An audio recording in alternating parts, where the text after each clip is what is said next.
Hai murid-murid, selamat sejahtera dan salam Malaysia Madani. Apa khabar semua?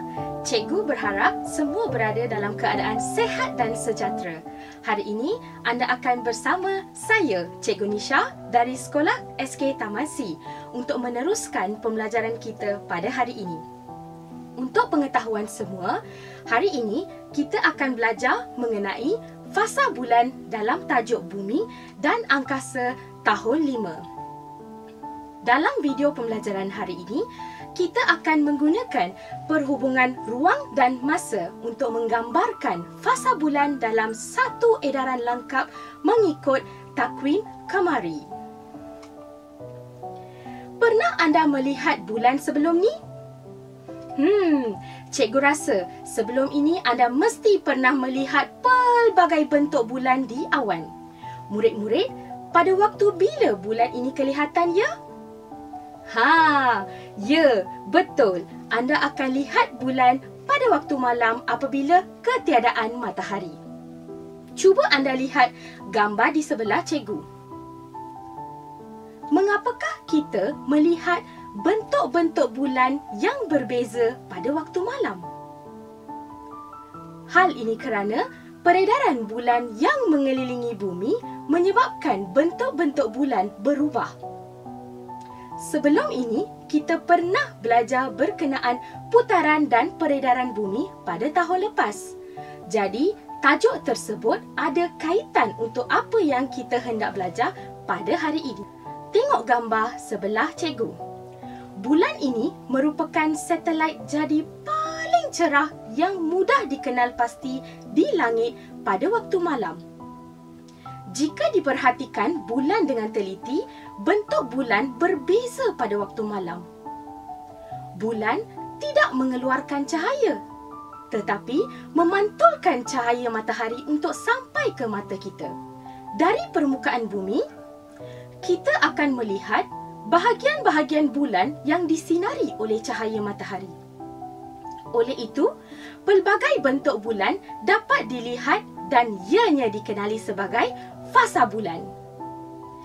Seperti bumi, bulan berputar pada paksinya dan pada masa yang sama beredar mengikut orbitnya mengelilingi bumi. Cuba anda perhatikan gambar ini. Terdapat matahari, bumi dan bulan.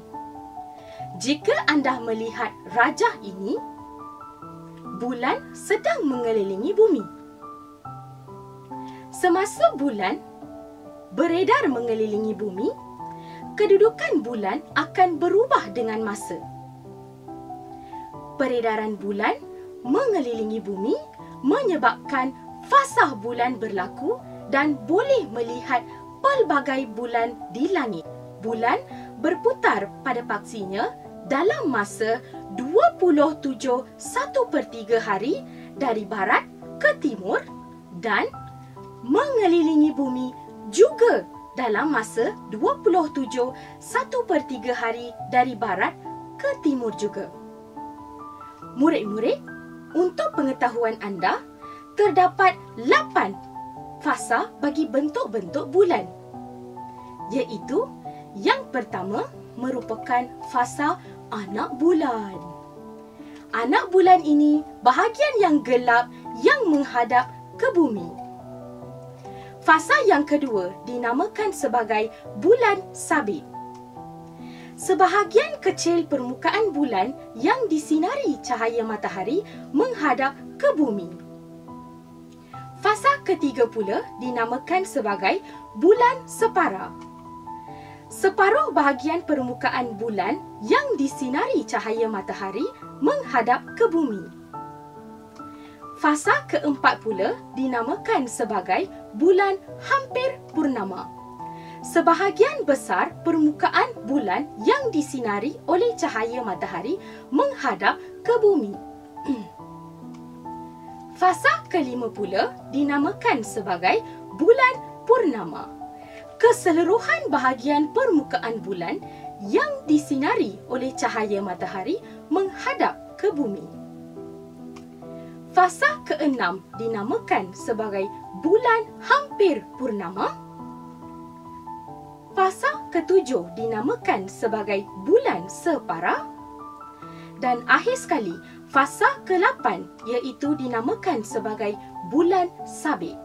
Jika anda melihat rajah ini, fasa bulan sabit, bulan separa dan bulan hampir purnama, bagi kedua-dua fasa akan berulang tetapi pada arah yang berbeza. Fasa bulan ini akan berulang semula satu langkah pada satu peredaran atau satu pusingan yang berbeza. Seterusnya, murid-murid, sekarang cikgu nak tanya satu soalan. Sekiranya bulan mengeluarkan cahayanya sendiri, adakah fasa bulan akan berlaku? Jawapannya, tidak. Kerana sekiranya bulan mengeluarkan cahayanya sendiri, bulan akan sentiasa bercahaya penuh dan fasa bulan tidak akan berlaku. Jadi, ingat, cahaya daripada matahari yang membenarkan fasa bulan berlaku.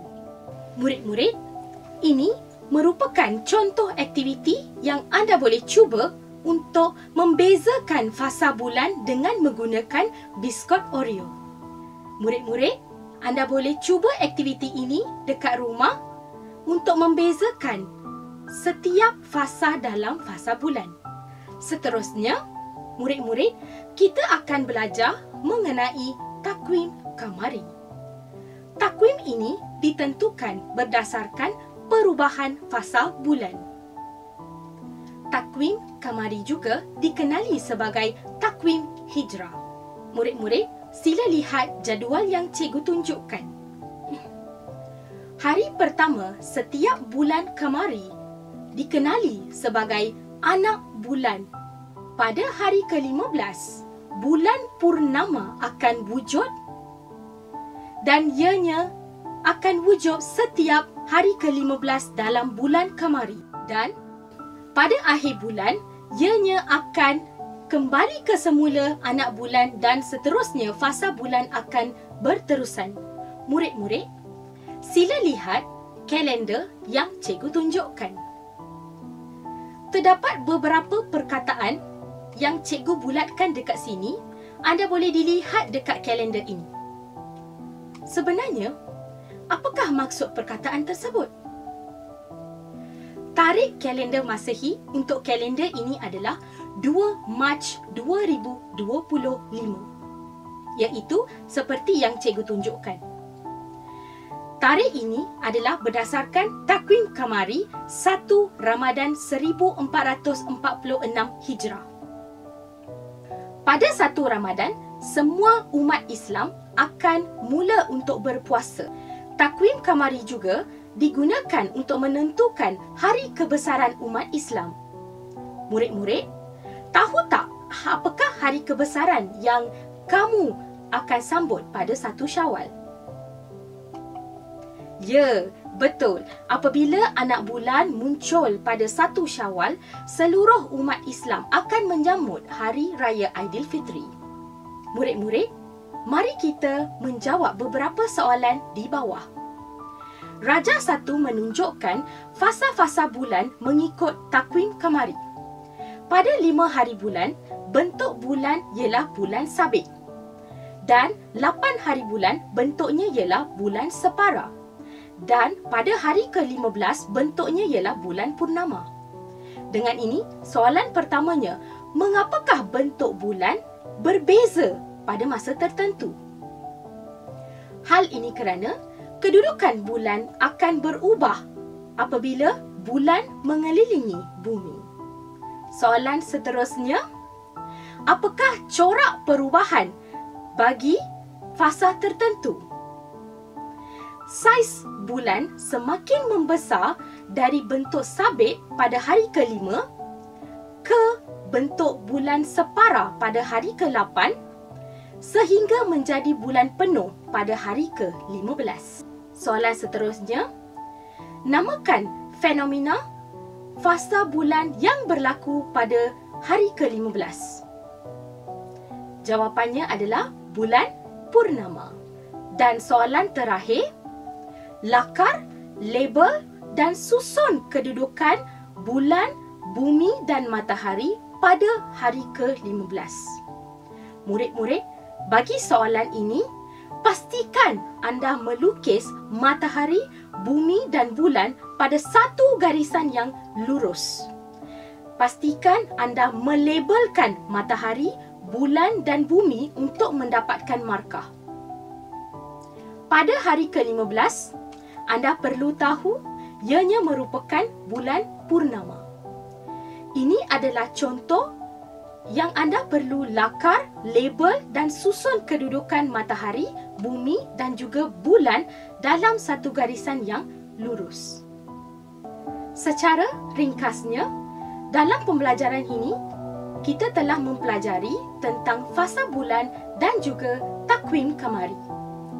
Saya berharap murid-murid dapat memahami apa yang cikgu ajar pada hari ini. Cikgu berharap video ini akan membantu murid untuk mempelajari tajuk ini dengan lebih mudah. Sekian daripada cikgu. Jumpa lagi bersama Cikgu Nisha.